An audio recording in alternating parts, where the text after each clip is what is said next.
ዘማሪዎቹ ደግሞ ለዘፋኞች ከሚከፈለው ገንዘብ በላይ ተከፍሏቸው ቃለ እግዚአብሔር በገንዘብ ተገዝቶ የሚመጡበት መንገድ እየተፈጠረ ነው። ምናልባት ተቃውሞ ሊገጥመኝ ይችላል፣ የብዙ እንጀራ መዝጋት እንዳይሆን።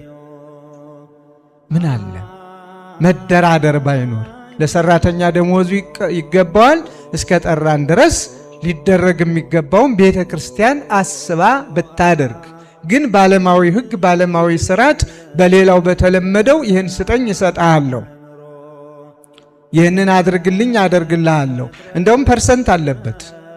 እነ ሊቀ ሊቃውንትን እዚህ የጠየቅኩኝ ዛሬ እየጠራን ነው እንደዚህ ሲሉኝ ፐርሰንት በሚለው ሕጋችሁ ነው ወይስ የዕለት ምግብ ማደሪያ በመክፈል? ይሄ ነው ጥያቄ።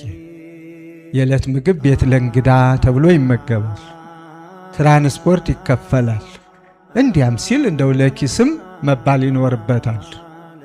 ግድ የለም ግን በፐርሰንት 40%፣ 50%፣ 60% የሚል በጆሮ የሽው የሚል ነገር አለና እንደዚያ ከሆነ እንዳትሞክሩት።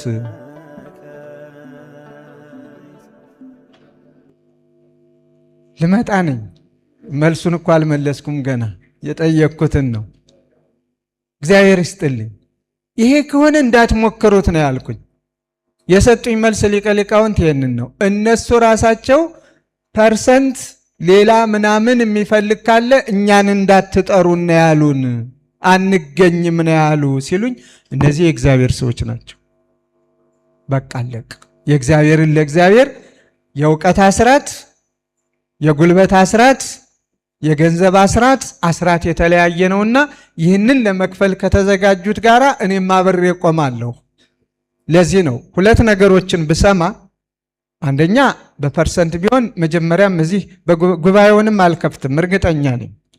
ምእመናንን ለቤተ መቅደስ ማሰሪያ ስጡ ብዬ ለሌላ እንጀራ መስጠት አልችልም። የእግዚአብሔርና የእግዚአብሔር ነውና ጨርሶ አልገኝም፣ እርግጠኛውን የምነግራችሁ።